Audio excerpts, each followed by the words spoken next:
The Arabian Desert.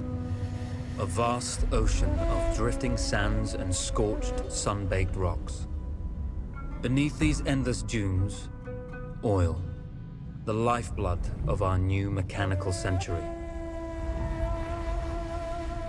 For more than 400 years, the Ottoman Empire has ruled these lands, controlling all that's to be found here. But the Ottomans do not rule unopposed. Small bands of Bedouin rebels have united to overthrow the empire. They strike without warning and then vanish into the desert. Fighting alongside them is a lone British officer, whose exploits have earned him wide renown. The world has taken to calling this man Lawrence of Arabia. In the desert, you rely on good planning, but you also hope for a dash of luck. And luck was with us when we learned of a recently derailed Ottoman train carrying a most interesting piece of cargo.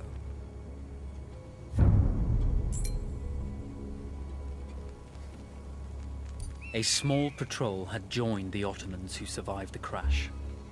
Together, they guarded the wreckage and waited for reinforcements.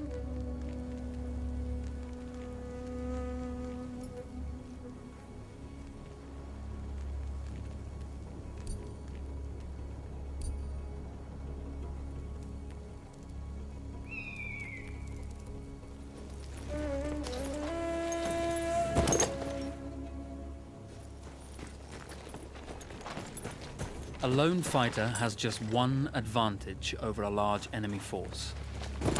A lone fighter can move unseen.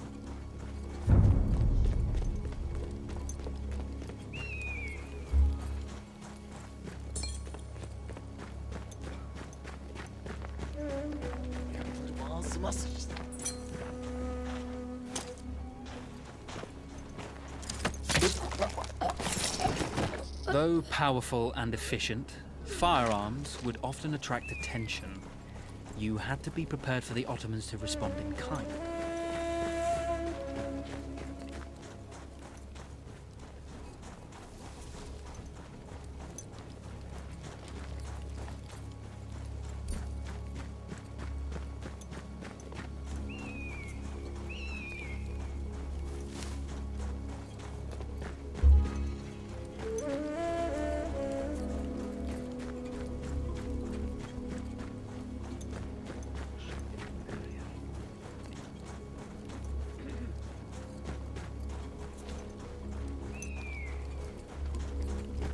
Nasıl lan?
When your enemy has better weapons and better equipment than you, steal from your enemy.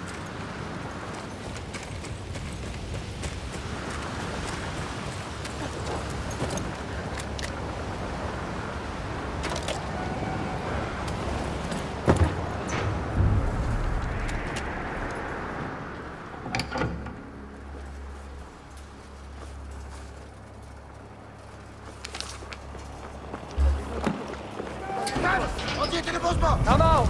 It's over.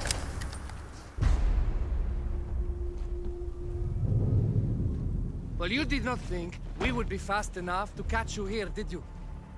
Lawrence of Arabia.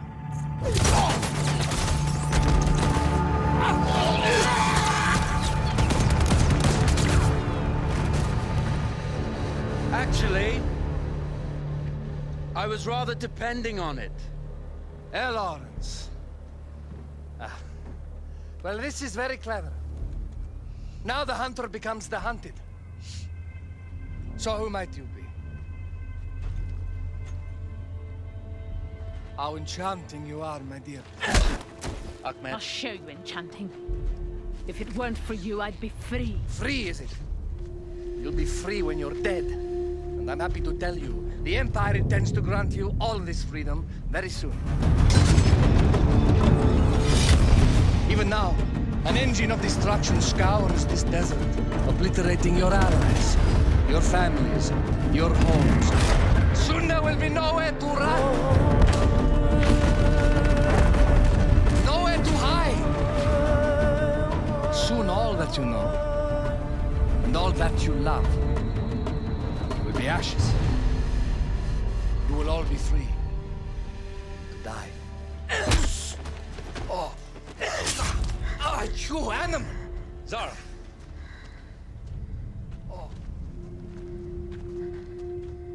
Now, I understand that you would like nothing more than to strip the flesh from that man's feet and send him off into the desert naked to die. But think about it. You're right. I'm sorry. My friend here, she can be a little brusque. You're going to tell me how to lie to your train, so we can lure it into a trap and destroy it. Impossible. To even begin to talk to that train, you would need an entire book of communication codes. Oh, like this one, you mean? You can never stop the progress of machines! One day, the whole world will take your lands and the precious black gold beneath its sands. We shall see, my friend.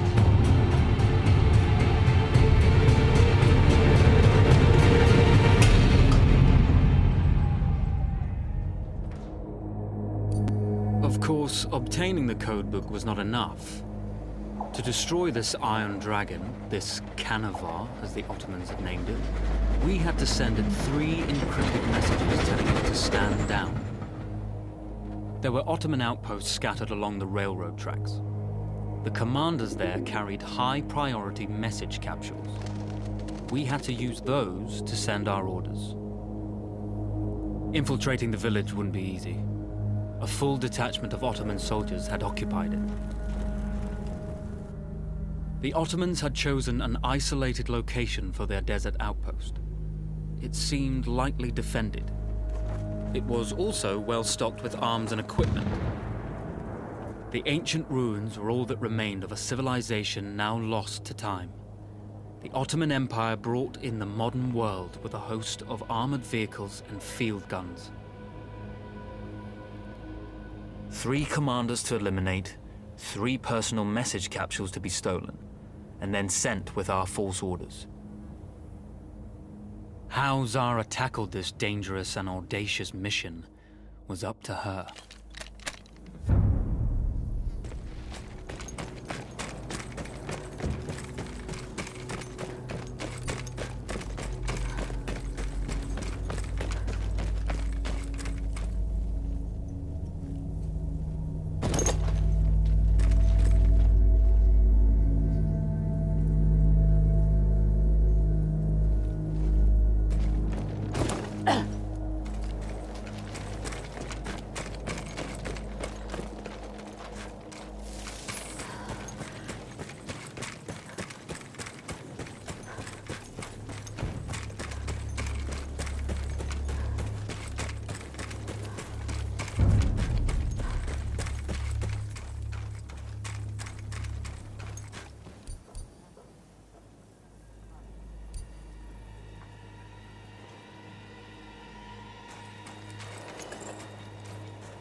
desired the message to be received in Tripoli before the train left June.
Bedouin treasured their horses, and in return, those animals granted their riders unparalleled speed and mobility.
We were putting a great deal of trust in Zara's capabilities, but I had complete confidence that she would carry the day.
You see, the message had already been sent, my dear.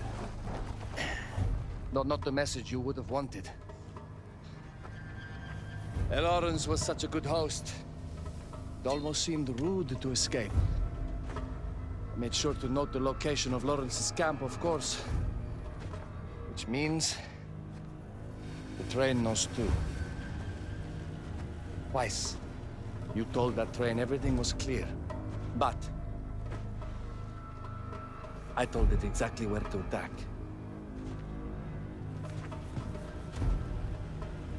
The beast has your scent, my dear. And it's coming to slaughter you and your little band of rebels. First, the firestorm from the cannon. Then, up close with the troops to slaughter any survivors.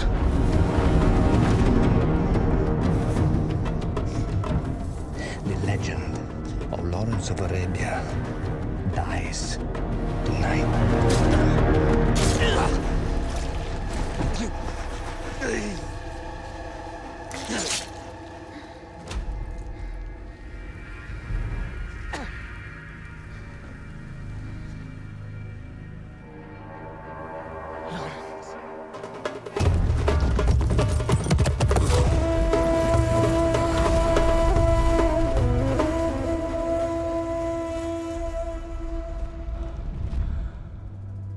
You slipped away just in time.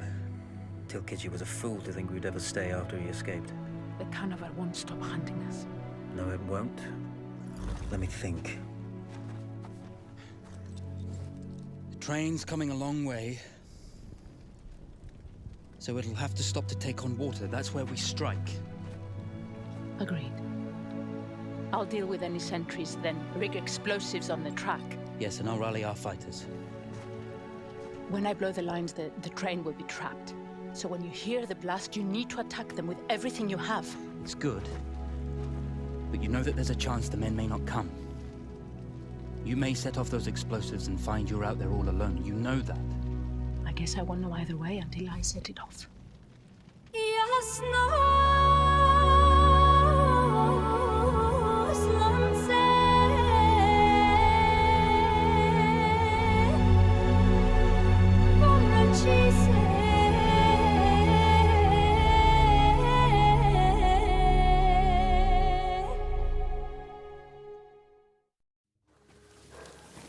Man makes plans, and God laughs. As it turned out, the small town where we would ambush the train had a significant enemy presence. Those troops would have to be dealt with before the explosives could be set.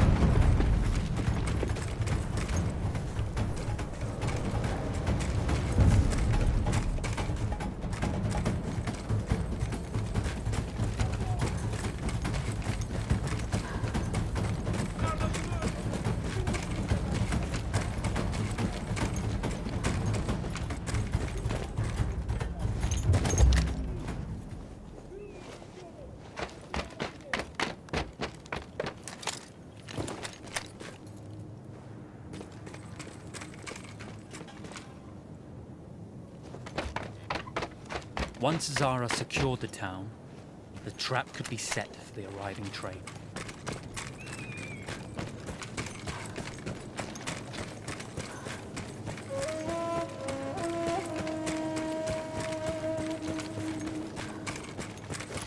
Gebereceksin işte. Asker düştü. Dur. Eller. Once Zara secured the town, the trap could be set for the arriving train.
vengeance can be a sweet or bitter brew. How did you find it, Zara?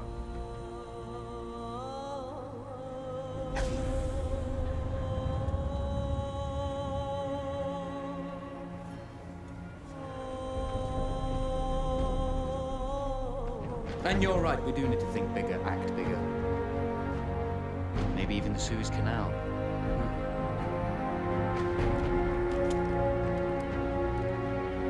Tell me,